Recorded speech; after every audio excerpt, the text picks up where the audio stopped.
And so it's like, so a form of repentance, or how it would look like, would be like you coming before God and you're just saying, God, I'm sorry. I got into that situation knowing better. I know I shouldn't have stepped into that situation. I know I should have never done that. No, I know I shouldn't have took that. I know I shouldn't have lied about that. I know I shouldn't have deceived. I know I shouldn't have manipulated this person. I know I shouldn't have done that, God. I know I messed up, God, and I knew better, but I didn't do better. God, forgive me. Change me. Give me a pure heart. Make me like you. Make me white as snow. Make me no longer desire the things like that. I don't want to be like this no more. God, help me. Brutal honesty. And they were honest. They took responsibility, and they had a fear of the Lord. A healthy fear, okay, not like a doomsday fear. And because it was recorded, we got to read it. The Levites confessed loudly who God is. It's important to confess who God is in your situation, because like while confessing, the enemy could come and bring shame and guilt. And the best way to counter that is to say who God is. God, you're good. I'm not good. I'm no good. I ain't nothing.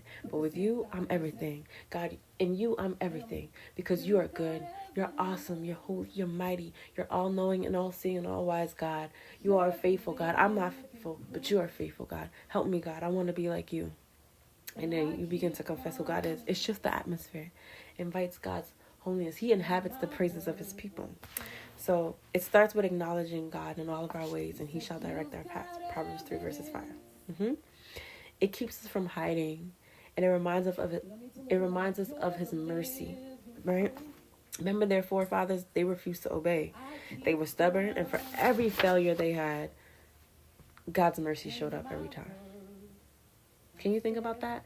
Can you think about a time, or can you consider a time where God was faithful to you? How many times have God been faithful to you?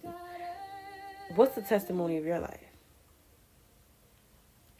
You guys will hear mine soon enough. How many times his mercy have seen you through? God has been faithful to us. His mercies have showed up. Think about that.